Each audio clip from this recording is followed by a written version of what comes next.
Well, so it's finally over. My 96 Impala that I've owned for 26 years is done. And I don't mean in the completed way. I mean, it's gone. It's wrecked. It's totaled. No longer have it anymore. It's gone.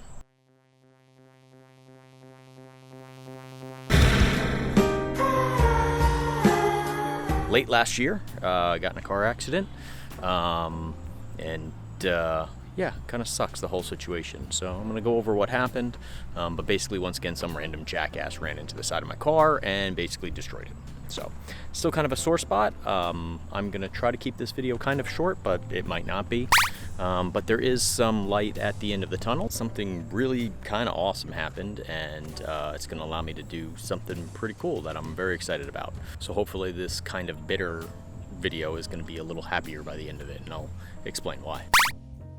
Basically, I was minding my own business and driving along when, as I went through an intersection, somebody just coming the opposite direction decided to turn right into the side of me. They hit my back door. I was in the right-hand lane and I really couldn't do anything, and I don't know how you could miss my car coming. It's this big, huge black car, but Volvo smashed right into me, and here we are again. I think the accident happened sometime around 8:30 or so, and by midnight or 1 o'clock, they finally got there to actually tow the car away. And of course, I managed to lock my keys in the car with the car running after the accident because I went to go check on the other driver. And I was basically stuck in the rain at the mercy of the tow company, waiting for them to come and the police to do all the report and everything. So I waited for like 3 hours until the tow truck company came. My wife came and met me because it was only about 20 minutes from her house. And she came and I waited with her in the car. I even at one point was just gonna like break the window and just drive home just because I have an extra passenger window. And I was like, whatever, I'll just break it and, get home. But in any event, it was a real shitty night, and to make it worse, we were leaving to Japan the next week. So I tried really hard to not let it ruin my trip. I knew I had insurance on the car, so I just had the insurance company tow the car down to Bobby over at Mad Mods. He couldn't believe that it happened again, because this is like, the third time he's repaired this car, maybe fourth, I don't know. I sent him some pictures and he wasn't too worried about it. He figured we could get it all back together since he's already done it so many times already now. Initially, when I saw the damage, it didn't look like it was too bad. It was the back fender and the back door was hit. This was actually the same fender and door that got knocked off when I left my driveway with the suicide door actually opened up.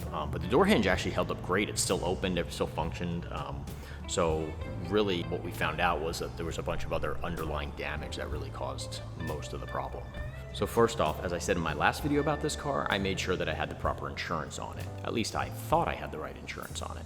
I had an agreed on value on the car as a modified collector car, and it was covered for $30,000. My position was to repair the car to how it was currently would cost about $10,000 to $15,000 based on what I saw. In Florida, the insurance policies give you up to 75% of the value of the car to make the repairs after an accident. This protects both you and your insurance company, so they're not trying to, do $29,000 worth of repair on a $30,000 valued car and leave you with basically a broken and mangled car. And also protects the insurance company. They don't have to try to repair the car only to find out that, the repair costs are going to exceed the $30,000 or whatever the car is insured for. So I figured I'd have about $22,000 of repair costs before the car would get totaled out and as a complete loss, and I didn't think we were going to be anywhere near that. Now, I'm not going to name my previous insurance company, but let's just say it rhymes with you figure it out. Anyway, they were hands down the worst people I've ever had the displeasure to work with when it came to the actual repair of this car. Actually, the initial adjuster, whose name was Frank, was actually great. Everyone else that I dealt with were just kind of, up their own ass. So anyway, apparently this company doesn't have any local field adjusters. They just have a couple guys that deal with customs and classics that are in a different state. And every time you call them, they want to verbally flex how much they know about old cars, which is ridiculous. They kept telling me about all these very specific things about my car, which they had no friggin' clue because they were wrong about every single thing that they said. But basically, rather than send somebody out to look at the car, they had me take 6 very specific photos of the car, like front left, front back, all that stuff, and then like 2 photos of the damaged area. And then from that, they came out with an initial damage value. And then they said any further damage would have to be reported by the repair shop via a supplement. And that all seemed kind of normal, except that the quote that they wrote me was basically for like 1 door, a factory OEM wheel, a factory tire, a factory fender emblem, and a couple hours of labor, and it came out to like $6K. So I called them up and I'm like, hey, I don't know if you can tell from those photos, but I have suicide doors and I have custom stainless steel emblems, and there's 22-inch rims, and like, I can't just get that one wheel anymore. I have to get 4 wheels. So basically he dropped this little bombshell and he said, yeah, but your policy only covers $1,000 in custom parts. So basically this is when I found out that the policy had been written very, very wrong. So when I first switched this car over to this insurance company, it was through a broker. I wanted it on collector car insurance with an agreed on value of $30K, but I explained very clearly to them when I signed this policy that there was like, the car has thousands and thousands of dollars of custom work. So in my head, an Impala of this age in this condition is, probably worth about 10 to 15, maybe 20K. And I had about another 10 or 15,000 in custom parts into the cars, from the doors, the transmission, the paint, the wheels, and probably more than that, but like, whatever. That I was comfortable with that. I figured 30K. If I sold it, I would want like 30K for it. I figured that would like a nice round number to work with. So all these years later, now they're telling me that they actually wrote the policy and they just put a blanket 1K coverage for the custom stuff.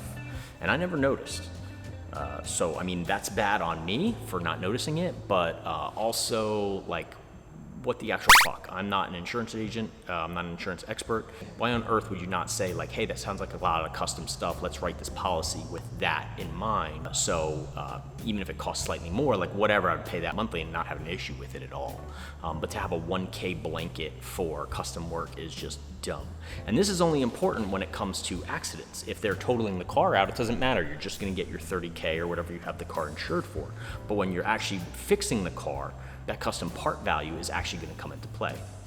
So when I asked the adjuster, what the hell was I supposed to do about all the custom stuff, he said, well, you'll either have to come out of pocket on it, or maybe you can work with the pricing a bit. So like, for example, the factory wheel runs about like $560, brand new. A factory tire runs about like $250 or so. So, if I bought a set of used 22s or maybe shopped around, I could use that $800 towards the value of like, all the rims and tires, or at least towards it. I didn't actually have to buy the factory wheel and factory tire with that money. I could use it, my discretion of where to spend that money. So basically I have to find more OEM damage on the car and then spend it very wisely to get the car repaired. But anyway, I went to Japan. I put it out of my mind for a bit. I did the video with Mitsui while I was up there. That was back in December. So I left it to Bob to find the additional damage on the car, and there was tons of it. And I figured we'd have to get creative on the repair process to stretch my dollar and get the car repaired properly. So I wasn't really worried at this point. I went to Japan, had a lovely time, and then got back in mid-December. And at that point I got a call from Bob, and he got a chance to look at the car, and he gives me the first bit of bad news. He said, your frame is massively bent. Not just bent, it's kinked badly. Apparently the wheel hit the frame in the collision. So this was actually a little bit harder than I thought I had gotten hit. The whole axle was actually crooked underneath the car.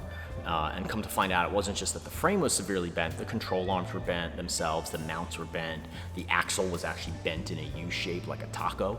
So my straight axle car actually had like some 2 to 4 degrees of stance and camber to the wheels. This car does not have an independent rear end. And I don't know if you can tell from this photo, but the top of that tire is about 2 degrees off, pushed up. It looks like you have a stanced Impala. And if you look at this side on the axle, you can see it's stanced the opposite direction. So the axle has a complete U in it somewhere. On top of that, that wheel is pushed forward about 1 inch, and this wheel is pushed back about 1 inch. So at this point, rather than have Bobby deal with the supplement, I contacted back the insurance company, and he said, oh, that's no big deal. It's a mild steel frame. You can heat it and rebend it, and it'll be fine. These are all the years of experience I've had doing this, and it's not a big deal. And I said, yeah, but should you bend the frame back? I get that you can, and I understand like notching frames and things like that, but like, hey, this is an old car. And he said, yeah, it's an old car like this, mild steel frame, blah, blah, blah. As long as GM says it's not bent in certain spots, it's not a big deal. You can heat it a couple times and even cold pull it. He basically gave me this whole explanation of what GM says is authorized to do. All you have to do is get it to a frame guy, and they'll take measurements, and then if it's bad, then we'll have to reevaluate. I said, okay, that sounds easy enough. And then basically 5 months of nonsense with this. And here's the problem. Yes, theoretically, you can do all those things the adjuster says. You can bend a frame, heat it, do all of that stuff, but nobody wants to do this work anymore. Nobody's willing to do this work anymore because they're going to get sued if something goes wrong. Nobody will rebend a frame for you at a normal dealership or anything like that. And I don't mean like it's getting hard to find somebody that's knowledgeable in it. I mean, I found people that are knowledgeable and could do it and have done it in the past. But I mean, I contacted 30 shops in the area from West Palm to Miami, and every single one of them said both or one of these two things. They said that car is too old and we don't have any specs on it, so basically piss off, we don't want to work on your car. Or the frame is bent and we cannot legally work on your car as per our company policy. So basically, piss off, our bosses say we can't work on your car because if something happens, we don't want to get sued for it. Now, my buddy Bobby would do this for me as a favor, but he said the frame is bent pretty bad, and he was actually shocked with the pictures alone of the damage that the insurance company didn't just want to total the car outright, because that's pretty much the go-to now. When a frame is bent, just total the car. But they kept insisting on getting this frame measured.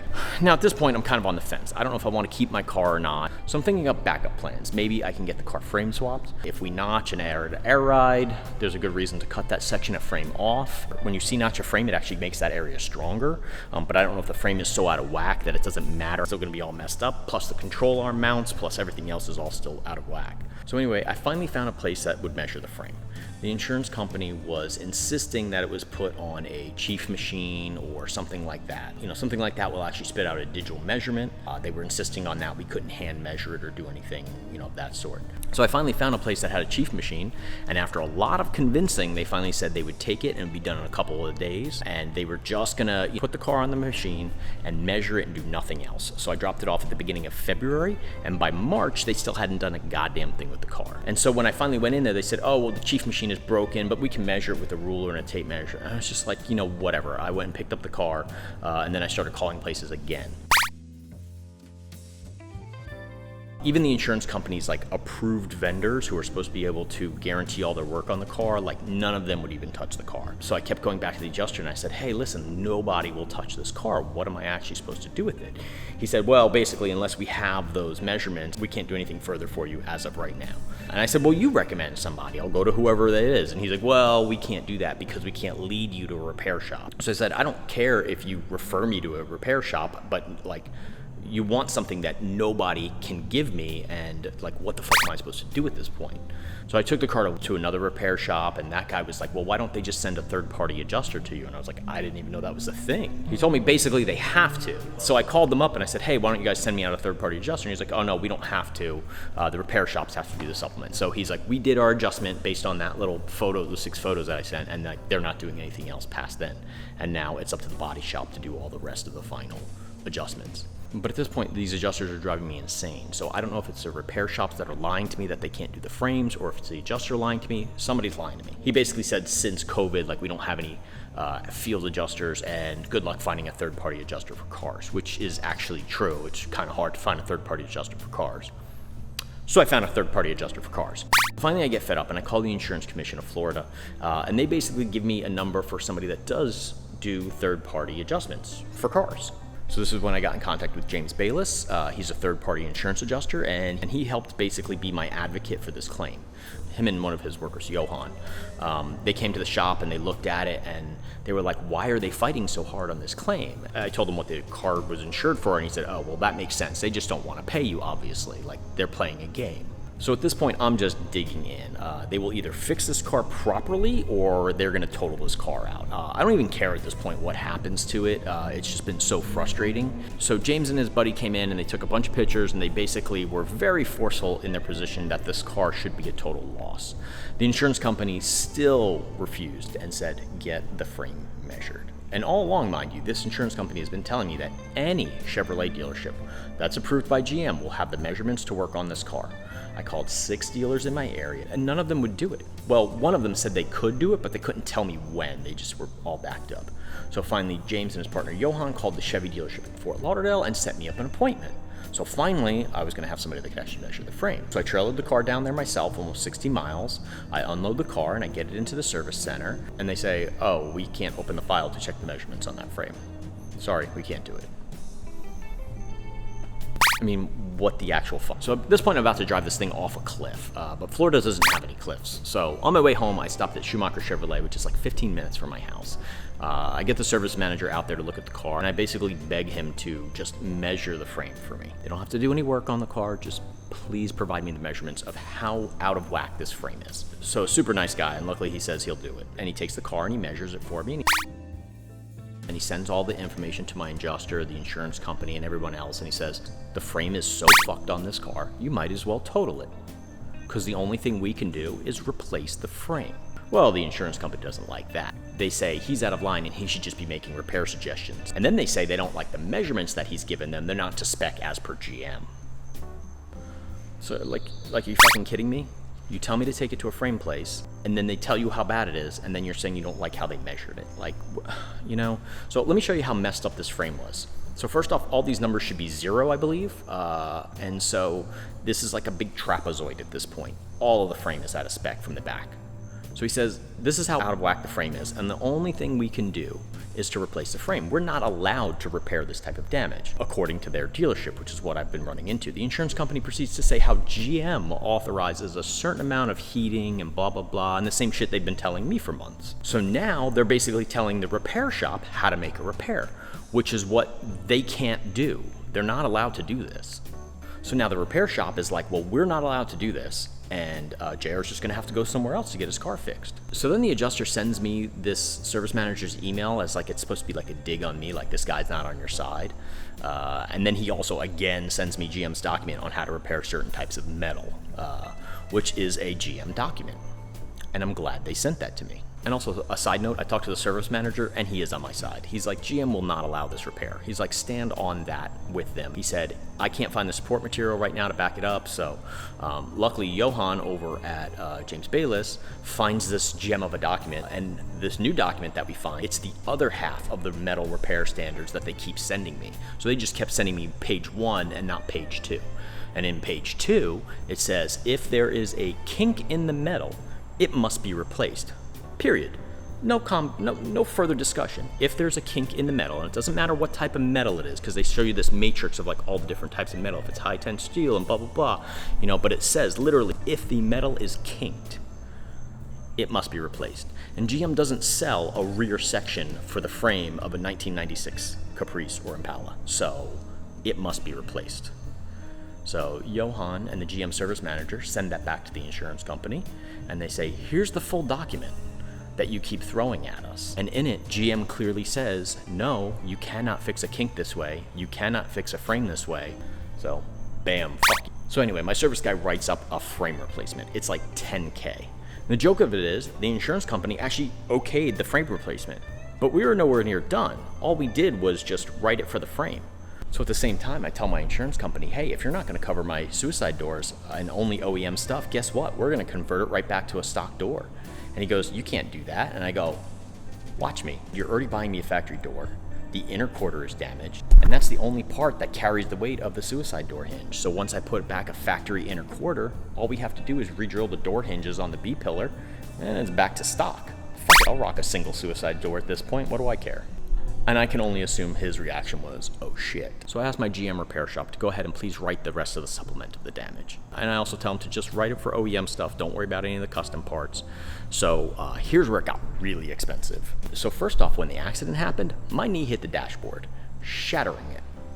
Factory Caprice lower dashes go for about $1,600, give or take. An Impala one, tack on another $200 or more. Even though they're practically identical except for the color, they do have a different part number. Then add in my tacoed rear axle. That's about $2,000, give or take. The upper and lower control arms bent. The springs were bent. The shocks were leaking. The disc brakes were damaged. My passenger fender got a huge outding in it from my freshly made speaker boxes when they hit the other side of my trunk.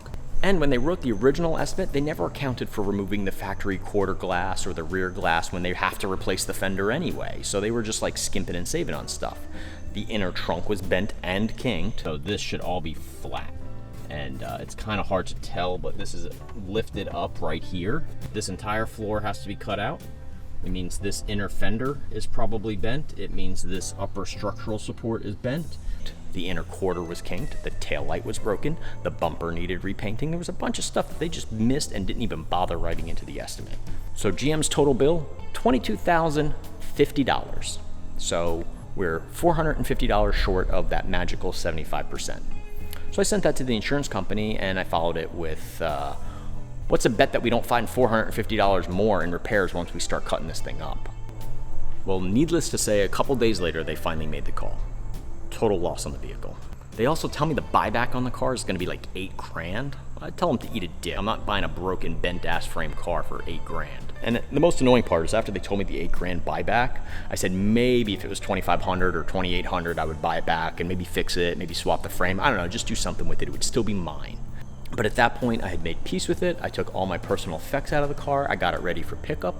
And then they called me and said, oh, the actual buyback is only gonna be $2,800. And I'm like, you know, at this point, I'm just done. Come get it. It's been 6 months to the day when I got the final check. I almost did buy it back from auction. I think it sold for like under $1,200 or something like that. But the messed up thing was they listed it as stripped with minor dents and scratches. Nothing about the frame, nothing about the rear axle. The customer service at Copart basically screwed me, and I'm not even gonna go into what happened there, but basically, I just let it go.